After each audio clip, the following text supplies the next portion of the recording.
बिस्मिल्लाहिर्रहमानिर्रहीम। अस्सलामु अलैकुम वरहमतुल्लाहि वबरकातुहू।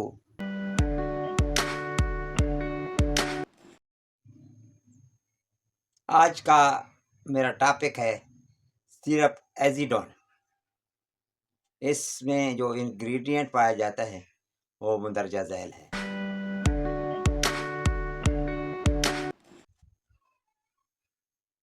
इसे अल्फ़ा न्यूट्रास्यूटिकल ने तख्लीक किया है, जो अच्छी मेडिसिन तख्लीक करता है। अब बात करते हैं कि इसे किन किन कंडीशन में इस्तेमाल किया जाता है। गैसेस डिस्टेंशन, अगर आपके पेट के अंदर गैस भर गई है तो उसके लिए आप इसे इस्तेमाल में ला सकते हैं। फीलिंग ऑफ फुलनेस, अगर आपको यूँ महसूस होता है कि आपका मैदा भरा भरा सा महसूस हो रहा है तो इस कंडीशन में भी आप इसे इस्तेमाल कर सकते हैं। हार्ट बर्न, ये एक ऐसी कंडीशन है जिसमें आपको मैदे की नाली के अंदर जलन महसूस होती है, तो इस कंडीशन में भी आप इसे इस्तेमाल में ला सकते हैं। इंडाइजेशन, अगर आप खुराक खाते हैं और वो हज़म नहीं होती तो खुराक को हज़म करने के लिए भी आप इसे एपिटाइज़र के तौर पर भी इस्तेमाल कर सकते हैं।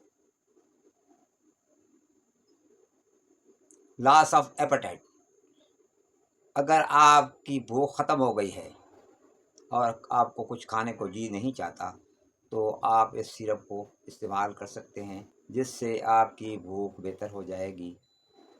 एब्डोमिनल वेन एंड पेन, अगर आपके पेट में गैस भर गई है और आपके मैदे में आपको दर्द होना शुरू हो जाता है तो ऐसी कंडीशन में भी आप इसे इस्तेमाल में ला सकते हैं। बात करते हैं इसके डोज की, तो 2 टीस्पून सुबह, दोपहर, शाम खाने के बाद लेना है। मज़ीद अगर कोई मसला हो तो आप अपने डॉक्टर से मशवरा कर लें। वीडियो अच्छी लगे तो मेरे चैनल को सब्सक्राइब कर दिएगा, वीडियो को लाइक कर दीजिएगा और अपने दोस्तों को इसे शेयर कर दीजिएगा।